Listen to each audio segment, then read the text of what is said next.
ఇప్పుడు ఈ ఎవిస్ హాస్పిటల్ని సంప్రదించండి. స్కానింగ్ కూడా ఫ్రీగా చేస్తున్నారు. Avis hospitals. నమస్తే అమ్మా. నమస్తే తల్లి. ఆడవాళ్ళకి ప్రీతికరమైన మాసాల్లో శ్రావణ మాసం ఒకటి, కార్తీక మాసం ఒకటి. అవునమ్మా. ఇక ఆషాఢం అయిపోయిన తర్వాత శ్రావణ మాసం రానే వచ్చేస్తుంది కాబట్టి అదే శ్రావణ మాసంలో ఏ డేస్ చాలా ముఖ్యమైన డేస్. శ్రావణ మాసంలో ప్రతిదీ ముఖ్యమైన రోజే. అయితే వ్రతాలు నోములు ప్రత్యేకంగా చేసుకోవాల్సిన రోజులు ఉన్నాయి కాబట్టి అవన్నీ ఎప్పుడో ఒక లిస్ట్ మనం ఇస్తే ఈ వీడియో సేవ్ చేసుకొని మహిళలందరూ ఆ లిస్ట్ ఫాలో అయిపోతూ ఉంటారు. అమ్మో, క్యాలెండర్ చూడకుండా సుఖం అన్నమాట. సుఖం ఏం లేదమ్మా, శ్రావణ మాసంలో సోమవారాలు. ఈ సంవత్సరం శ్రావణ మాసం మనకి జూలై 25 శుక్రవారం ప్రారంభం అవుతోంది. శ్రావణ మాసం ఎంత శుభమో చూసారా. మరి శుక్రవారంతోనే మొదలైంది. అంటే ఈ సంవత్సరం ఎన్ని శుక్రవారాలు వచ్చాయి? 5 శుక్రవారాలు వచ్చాయి. 25వ తారీఖు ఒక శుక్రవారం, ఆగస్టు 1వ తారీఖు శుక్రవారం, ఆగస్టు 8వ తారీఖు శుక్రవారం, ఆగస్టు 15 ఇంకొక శుక్రవారం, ఆగస్టు 22 ఇంకో శుక్రవారం. సో ఇప్పుడు 5 శుక్రవారాలు. ఈ 5 శుక్రవారాల్లో మనకి ప్రధానంగా వరలక్ష్మి వ్రతం చేసుకునేటటువంటిది పౌర్ణమికి ముందు వచ్చే శుక్రవారం, అంటే 8వ తారీఖు చేసుకుంటాం. ఓకే. సో వరలక్ష్మి వ్రతం ఆగస్ట్ 8వ తారీఖు. మూడో వారం. ఈసారి 3 అయింది. అదే శనివారము ఆదివారం వచ్చింది అనుకో శ్రావణ మాసం, అప్పుడు 2వ వారమే వస్తుంది. ఎవరికన్నా కానీ ఈ ఆగస్టు 8వ తారీఖు చేసుకోవడం వీలు కాలేదనుకోండి, అందరికి వీలవుతుందని నమ్మకం లేదు కదా, అవ్వదు కదా. అట్లాంటప్పుడు 1వ తారీఖు చేసుకోవచ్చు, లేకపోతే మళ్ళీ 15వ తారీఖు చేసుకోవచ్చు. అసలు చేసుకోలేరు 15వ తారీఖు. పిల్లలు ఆగస్టు 15 అటు ఇటు వెళ్ళడం, మనకి అమృతోత్సవ పూర్తయిపోయినటువంటి సందర్భం, ఇదంతా చాలా ఇదిగానే ఉంటుంది, హడావుడిగానే ఉంటుంది. అది లేదంటే 22 కూడా చేసుకోవచ్చు. ఇలా 5 శుక్రవారాలు ప్రధానం. ఇక్కడ అమ్మ ముందే క్లారిటీ ఇచ్చారు. ఒకవేళ రెండో శుక్రవారం కాలేదు, ఈసారి 3వ శుక్రవారం అయ్యింది, పౌర్ణమికి ముందు అంటున్నారు. ఒక వారం కుదరకపోతే ఇంకో వారం చేసుకోవచ్చు. అందులో ఇంకా ఎటువంటి అనుమానాలు లేవు. అంటే జనరల్ గా వచ్చే డౌట్స్ మాకు కుదరలేదమ్మా, మేము మళ్ళీ ఎప్పుడు చేసుకోవాలి, చేసుకోవచ్చా చేసుకోకూడదా అని ప్లాన్ చేసుకొని ముందో తర్వాత కూడా శుభ్రంగా చేసుకోవచ్చు వరలక్ష్మి వ్రతం అని అమ్మ ఫస్ట్ పాయింట్ ఇక్కడ క్లారిటీ ఇచ్చేసారు. నెక్స్ట్ మంగళ. అంతేకాదమ్మా, ఇంకా కొంతమంది 4-5 ఉంటారు. ఒక ఆవిడకి 2-3 కూతుళ్ళు ఉన్నారు. తర్వాత చోట ఉంటారు, కూతుళ్ళు ఇళ్లలో ఉండరు కదా, అందరూ కలిసి చేసుకోవాలని కోరుకుంటుంది. అత్తగారులను ఇళ్లలో వాళ్ళు ఒప్పుకోకపోవచ్చుగా. ఒప్పుకుంటే మరీ మంచిది, లేకపోయినా మా ఇంట్లో చేసుకోవాలని ఉంటుంది కదా. అందుకని 4 వారాలు 4 ఇళ్లలో చేసుకుంటారు మా కొంతమంది. శుభ్రం అందరు అట్లా కూడా చేసుకోవచ్చు. అమ్మ ముత్తైదులు ఇద్దరు కలిసి ఒకే చోట నోముకోవచ్చా? ఇప్పుడు ఇద్దరం తోటికోళ్ళం, ఇద్దరం కలిసి ఒకే తోటికోడళ్ళు అంటే మీ ఇంటి పేరు ఒకటే, మీ అత్తగారు ఒకటే ఉన్నారు కదా, మీరు ఒకటే కలసం అది పెట్టుకుని కూడా చేసుకోవచ్చు. 2 విడివిడిగా కూడా పెట్టక్కర్లా. వేరే ఉంటే విడిగా పెట్టుకోవాలి, కానీ కూతుళ్ళు అయితే విడివిడిగా పెట్టుకుంటారు, కానీ ఇంటి పేర్లు మారతాయి గనక మీకు అవసరమే లేదు. ఒక్కటే పెట్టుకుని చక్కగా చేసేసుకోవచ్చు, హాయిగా చేసుకోవచ్చు. ఇలా చేసుకుంటే ఏమంటే ఒకళ్ళింటికి ఇంకొకళ్ళు తాంబూలానికి వెళ్ళడానికి వాటికి వీలవుతుంది. ఇలా 4 వారాలు చేసుకునే వాళ్ళు ఉన్నారు. మళ్ళీ మంగళవారాలు చాలా ప్రధానం. మంగళవారాలు 29వ తారీఖు, తర్వాత 5వ తారీఖు, 12వ తారీఖు, 19వ తారీఖు, 4 మంగళవారాలు వచ్చాయి. జూలై 29, అంతే కదా, జూలై 29, తర్వాత ఆగస్టు 5, ఆగస్టు 12, ఆగస్టు 19, 4 మంగళవారాలు వచ్చాయి. మంగళవారం వ్రతం చేసుకునే వాళ్ళు చేసుకుంటారు. ఇప్పుడు ఈ మంగళగౌరి వ్రతం అంటే ఈ 4 వారాల్లో ఇప్పుడు మనం వరలక్ష్మి వ్రతం ఎలా చేసుకుంటామో అలా చేసుకోవాలమ్మా, లేకపోతే 4 వారాల పాటు చేసేవి కూడా ఉంటాయా? అమ్మ 4 వారాలు వరలక్ష్మి వ్రతం ఎవరైనా చేసుకుంటారు. ఒక్కసారి చేసుకుంటే చాలు, అంటే ఒక వారం. లేదు సంతోషంగా 4 వారాలు చేసుకోవచ్చు అనుకోండి. అయితే మంగళగౌరి వ్రతం మాత్రం కొత్తగా పెళ్ళైన అమ్మాయిలే చేసుకుంటారు 5 ఏళ్ల పాటు. మొదలు పెడితే 5 ఏళ్ల పాటు చేసుకోవాలి. ప్రతి మంగళవారం చెయ్యాలి. ఒకవేళ ఈ సంవత్సరం 5 శుక్రవారాలు వచ్చినట్టు ఒక సంవత్సరం 5 మంగళవారాలు వచ్చాయనుకో, 4 బదులు 5 మంగళవారాలు చేసుకోవాలి.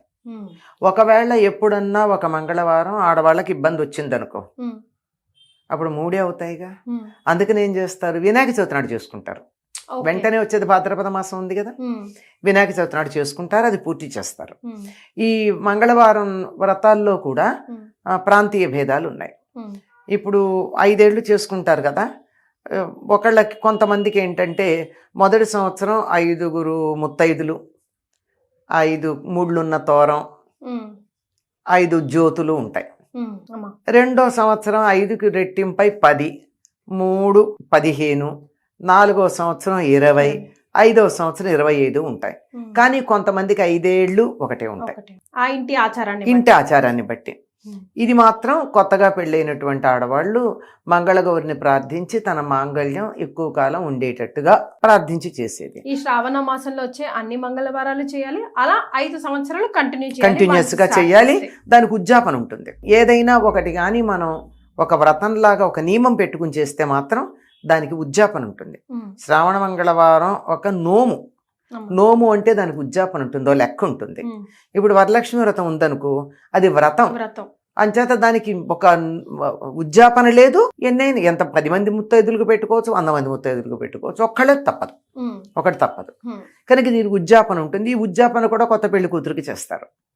పెళ్లిపీటల మీద ఉన్న పెళ్లి కూతురికి అప్పుడే మంగళసూత్రం కట్టించుకున్నటువంటి పెళ్లి కూతుర్ని సాక్షాత్తు గౌరీదేవిగా భావించి ఒక ఇత్తడి గిన్నెలు అరిసెల జోళ్లు కొన్ని వేసి కొత్త రవిక పెట్టేవాళ్ళు. పూర్వం శక్తి ఉంటే చీర నగలు అవన్నీ పెడతారు, లేకపోతే కనీసం మంగళసూత్రాలు, మట్టెలు, తర్వాత నల్ల పూసలు, లక్కజోళ్ళు అంటారు. లక్కజోళ్ళు అంటే పసుపు కుంకుమ వేసేటటువంటి కుంకుమ భరణులు అనమాట. పూర్వం ఉండేవి కొయ్యవి. అప్పుడు అవే గొప్ప కదా. అవి ఇవన్నీ ముత్తైదువుకు ఉండే సామాన్లన్నీ ఇచ్చి దాని మీద ఈ అరిసెల మీద ఈ జాకెట్ ముక్కని పైన కప్పేసి వాయనం పెళ్లి కూతురికి ఇస్తారు. కొత్త పెళ్లి కూతురికే చెయ్యాలి, తన ఇవ్వడం ఎవరికైనా కాదు, కొత్త పెళ్లి కూతురికి మాత్రమే. ఇంకా అసలు అప్పుడు ఇవాళ పెళ్ళయి ఉండాలంటే అమ్మాయి పెళ్లి అయిన వెంటనే ఇవ్వాలి. అది ఉద్యాపన మంగళగౌరి వ్రతానికి. వరలక్ష్మి వ్రతం అంటామా ఎప్పుడూ చేసుకునేదే గనక, జీవితాంతం చేసుకునేదే గనక దానికి ఉద్యాపన అన్నది ఏమి ఉండదు. ఈ మంగళగౌరి వ్రతం 5 ఏళ్ళు అయిపోయిన తర్వాత ఇంకా ఆపుతారు. అలాగే ముత్తైదులు కూడా ఈ సంఖ్య పెరుగుతుందన్న వాళ్ళకి 5 మంది ముత్తైదులకు తప్పనిసరిగా ఇవ్వాలి మొదటి ఏడాది. రెండో ఏడాది 10 మందికి ఇవ్వాలి. మూడో ఏడాది 15 మందికి. ఇట్లా పెరుగుతారు. లేని వాళ్ళకి పెరగని వాళ్ళకి పెరగరు. ఇది మంగళగౌరి వ్రతం, వరలక్ష్మి వ్రతం ఎక్కువ మంది చేసేటటువంటిది. అమ్మవారి విగ్రహానికి చీర కడతాం కదా. ఇప్పుడు వరలక్ష్మి వ్రతం కానీ మంగళగౌరి వ్రతానికి కానీ మంగళగౌరి వ్రతానికి కట్టమే, చీర కట్టమా. కలశం కూడా పెట్టరు. గౌరీదేవిని పెట్టుకుంటారు పసుపుతో పెట్టి చేసుకుంటారు. అప్పుడు ఆ చీరను మనం కట్టుకోవచ్చమ్మా. సాధారణంగా అమ్మవారికి కట్టినటువంటి వాటిని వేరే పనులప్పుడు వాడరు. అదే కనీసం పూజలు చేసి మామూలుగా కూడా వాడుకోవచ్చమ్మా. మామూలుగా రాత్రిపూట సంసారం చేసేటటువంటి స్త్రీలు రాత్రిపూట వాడుకోరు అమ్మవారి చీరల్ని. అలాగే పీరియడ్స్ టైంలో వాడరు, అంతే. అంత తప్ప మిగిలినప్పుడు వాడుకోవచ్చు, హాయిగా వాడుకోవచ్చు. అటువంటి తప్పేమీ లేదు, హాయిగా చేసుకోవచ్చు. ఇవి కాక అసలు శ్రావణ మాసం అంటే ప్రతిరోజుకి ప్రాధాన్యం ఉందమ్మా. కొంతమంది శ్రావణ శనివారాలు ఒక నోములాగా చేస్తారు. తప్పనిసరిగా పగలంతా ఉపవాసాలుండి వెంకటేశ్వర స్వామి పూజ చేసి ప్రత్యేకంగా పేరంటంగా ఎవరిని పిలవరు కానీ ఇంటికి వచ్చినటువంటి వాళ్ళందరికీ తాంబూలం ఇచ్చుకుంటారు. ఇది తప్పనిసరిగా చేసేది. చాలా మంది ఇళ్లలో వెంకటేశ్వర స్వామికి చేస్తారు. శ్రావణ మాసం శ్రావణ శనివారాలకి చాలా ప్రధానం. ఎందుకంటే శ్రవణ నక్షత్రం వెంకటేశ్వర స్వామిది. శ్రవణ నక్షత్రానికి ప్రాధాన్యమైన నెల కనుక శ్రావణ మాసంలో చేస్తారు. ఇంకా సోమవారం చేస్తారు. ఎందుకంటే మంగళవారం నాడు అమ్మవారిని పూజ చేస్తున్నాం కదా, ముందు రోజు సోమవారం తప్పనిసరిగా చేసుకుంటారు. అయ్యాక చూడండి ఎన్ని రోజులు అయిపోయింది. సోమవారం అయింది, మంగళవారం అయింది, శుక్రవారం అయింది, శనివారం అయింది. 4 రోజులు తప్పనిసరిగా 4 16, 1 2 5 రోజులు వస్తాయి గనక 18 రోజులు పవిత్రంగా పాటించేది. తర్వాత శ్రావణ పూర్ణిమ చాలా ప్రధానంగా దీనికి ఒకప్పుడు జంఝాల పూర్ణిమ అనే పేరు ఉండేది. ఈ రోజున ఉపాకర్మ అనేది ఒకటి చేస్తారు. అంటే అంతకు ముందు శనివారం 9వ తారీఖు ఆ రోజున ఏంటంటే ఉపాకర్మ చేస్తారు. అంతకు ముందు ఒడుగైనటువంటి పిల్లలు ఉంటారు కదా, ఆ ఒడుగైనటువంటి పిల్లలకి ఆ చిన్న జంజం దానికి ముంజు ఉంటుంది, ముంజు అంటారు. చిన్న జింక చర్మం ఒకటి చిన్నది పెడతారు దానికి. దాని ఇంటే ఉంటుంది, చిన్న జంజం ఉంటుంది ఒడుగైనప్పుడు. ఇప్పుడు దాన్ని తీసేస్తారు. ఓకే. తీసి మామూలుగా ఉండేటటువంటి మామూలు మూడులు ఉన్నటువంటి 3 పోగుల జంధ్యం వేస్తారు. అందుకేనా జంధ్యాల పూర్ణిమ అని కూడా అంటారు? జంధ్యాల పూర్ణిమ అంటారు. ఇది ఉపాకర్మ చేయడంతో పాటుగా సంవత్సరంలో జంధ్యం వేసుకునే వాళ్ళందరూ కూడా పాత జంధ్యం తీసి కొత్త జంధ్యం వేసుకుంటారు. అచ్చా. ఎందుకంటే నూలుది కదా, తడికి పొడికి స్నానం చేసినప్పుడల్లా తడి అవుతుంది. ఎప్పుడో ఒకప్పుడు ఆ దారపోగులు విడిపోయే ప్రమాదం ఉంది. అంచేత బాగుండగానే దానికి ఒక మంత్రం ఉంది. ఆ మంత్రంతో ముందు ఇది వేసుకుని కొత్తది, తర్వాత పాతది తీస్తారు. అందుకని దీనికి జంధ్యాల పూర్ణిమ అని పేరు. రాఖీ పూర్ణిమ. దీన్ని రాఖీ పూర్ణిమ అని కూడా అంటారు. రాఖీ పూర్ణిమని ఎందుకంటారంటే ఇది ఎక్కువ ఉత్తర దేశంలో అలవాటమా, మనకు కొంచెం తక్కువే. రాను రాను మనం కూడా దీన్ని అలవాటు చేసుకున్నాం. మంచిదే కదమ్మా, మంచిదే, తప్పేం లేదు, మంచిదే, తప్పేమీ లేదు. అదే అంటున్నా, దీన్ని రక్షాబంధనం అంటారు. రాఖీ అనేది రక్ష నుంచి వచ్చింది. ఈ రక్షాబంధనం ఏమిటంటే ఒకళ్ళకొళ్ళు కట్టుకుంటారు. నేను నీకు రక్షగా ఉంటాను అని చెప్పుకుంటూ కట్టుకునేది. మనకు ఎట్లా అలవాటైందంటే అన్నదమ్ములు అక్క చెల్లెళ్ళు వీళ్ళ మధ్య ఉంది కానీ నిజానికి అందరూ ఒకళ్ళకొళ్ళు కట్టుకుంటారు. పూర్వకాలం దేవాలయాల్లో ఉండేవి, పెట్టేవారు. ఎవరికైతే ఈ యజ్ఞోపవీతం ఉండదు, అందరికి యజ్ఞోపవీతం ఉండదు కదా జంధ్యం అన్నది, అది లేనటువంటి వాళ్ళకి ఏంటంటే దేవాలయానికి వెడితే అర్చకుడు పూజ చేసి ఇచ్చి చేతికి కడతాడు. చాలా మంది చేతులకు చూడండి, మీకు కాషాయ రంగులో చిన్నది ఒకటి ఉంటుంది తాడు ఇక్కడ కట్టేది. అది వాళ్ళ దేవాలయంలో అర్చకుడు కట్టడమే కాకుండా ఒకళ్ళకొకళ్ళు శ్రేయోభిలాషులు అయినటువంటి వాళ్ళు, నేను నీకు కట్టచ్చు, నీ శ్రేయస్సు నేను చూస్తానమ్మా, నీ మంచి చెడ్లనే నువ్వు నాకు కట్టచ్చు, అట్లా పరస్పరం కట్టుకునేటటువంటి రక్షాబంధనం ఉత్తర దేశంలో కొన్ని కారణాలుగా ఆడవాళ్ళు అక్క చెల్లెళ్ళు అన్నదమ్ములకు కట్టడంగానే ఉండిపోయింది. కానీ శచీదేవి ఇంద్రుడికి కట్టిందిట, అది అక్క చెల్లెళ్ళు కారుగా, వాళ్ళు కారు కదా. కాకపోతే లక్ష్మీదేవి బలి చక్రవర్తికి కట్టిన దాన్ని గుర్తుపెట్టుకుని అదే దానికే మరి మనకి చెప్తూ ఉంటాం. ఏనబద్ధో బలిరాజా ఇలాంటి శ్లోకాలతో చెప్పి కదా మనం చెప్పుకుంటున్నాం. కనుక అలా అలవాటు అయిపోయింది. కానీ మామూలుగా అయితే ఎవరికైనా నీ శ్రేయస్సు నేను కాంక్షిస్తున్నాను, నీ రక్షణ బాధ్యత నేను వహిస్తాను అన్న వాళ్ళందరూ చక్కగా ఒకళ్ళొకళ్ళు రక్షాబంధనం కట్టుకోవచ్చు. మీరు చాలా చాలా పవిత్రమైంది. ఇప్పుడు అన్నదమ్ములు అక్క చెల్లెళ్ళకి పరిమితం అయినందు మాత్రమే కొత్తగా మనకు వచ్చింది తప్ప రక్షాబంధనం మొదటి నుంచి ఉంది. ఈ రోజునే వేదాధ్యయనం ప్రారంభిస్తారు. అప్పుడు ఒడుగు చేసిన తర్వాత పిల్లవాడు, అంటే పూర్వకాలం మాట, ఇప్పటికీ కాదు, వాళ్ళు చిన్నప్పుడు చేసేవాళ్ళు కదా 8వ ఏట. ఈ ఒడుగు అయిన తర్వాత ఆ పిల్లవాడు ఇంకా కొంతకాలం తల్లిదండ్రుల దగ్గరే ఉంటాడు. ఈ ఉపాకర్మ చేసి గురువు గారు తనతో తీసుకెళ్తారు. వేదాధ్యయనం మొదలుపెట్టే రోజు ఇది. పైగా ఇందులో వస్తుంది మనకి చాతుర్మాస్యంలో వచ్చింది. చాతుర్మాస్యంలో తప్పనిసరిగా పురాణాలన్నా చదువుకోవాలంటారు. చాతుర్మాస నియమాల్లో ఒకటది, సమయాన్ని వృధా చేయకుండా. ఇది వేదాధ్యయనం మొదలుపెట్టే రోజు కనుక దీనికి శ్రావణ మాసం అని పేరు.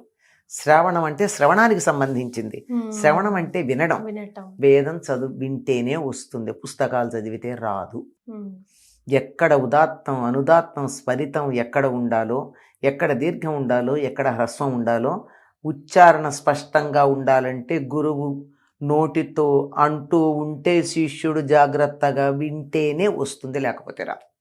శ్రవణానికి ప్రాధాన్యం ఉంది. లేకపోతే మనం వింటున్నాం కదా, లలితా సహస్రనామాలే ఎక్కడ విరవాలో తెలియకుండా రాముని తోకలాగా విరవడం. మనం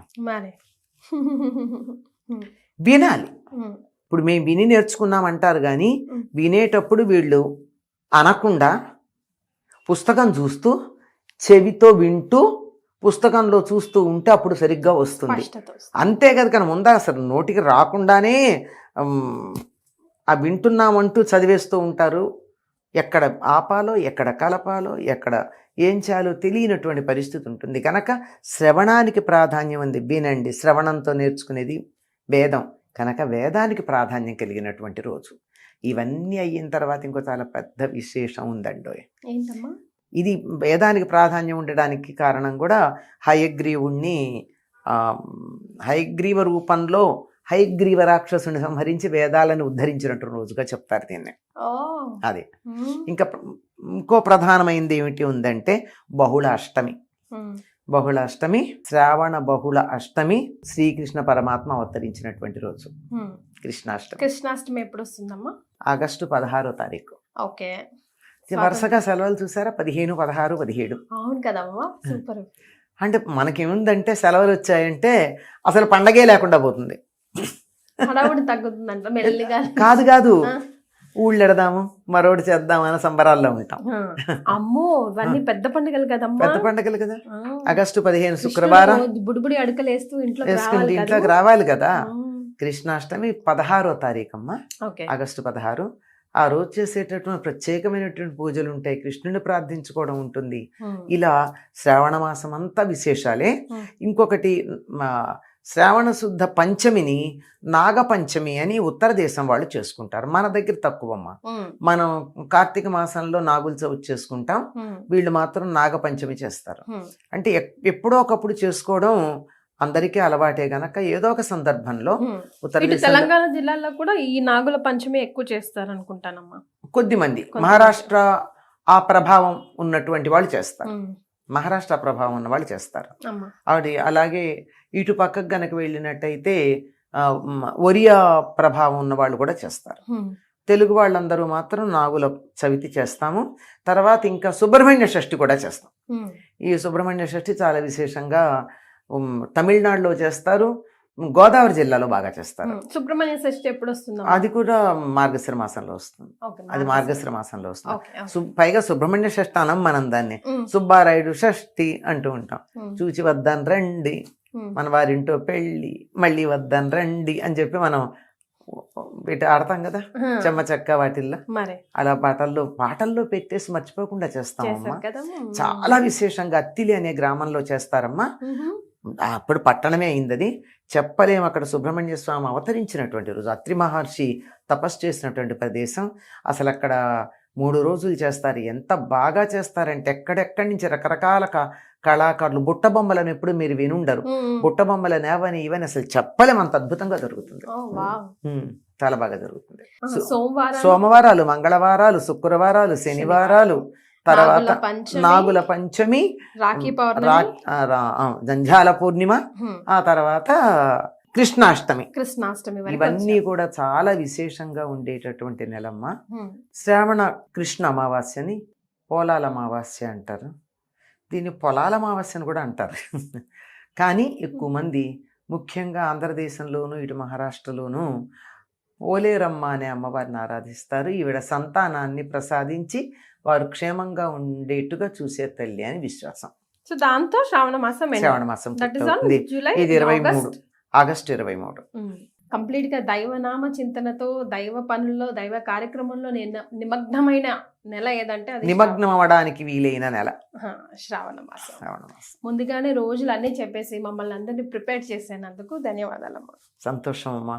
అందరూ అటు శ్రీనివాసుడు, ఆయన భార్య లక్ష్మీదేవి, ఆవిడ సోదరి అమ్మవారు మంగళగౌరి, ఆవిడ భర్త అంటే శ్రీనివాసుడికి బావమరుదైనటువంటి శివుడు, అందరి అనుగ్రహం మన మీద పరిపూర్ణంగా ఉండాలి శ్రవణ మాసంలో అని కోరుకుంటున్నాను. ధన్యవాదాలు.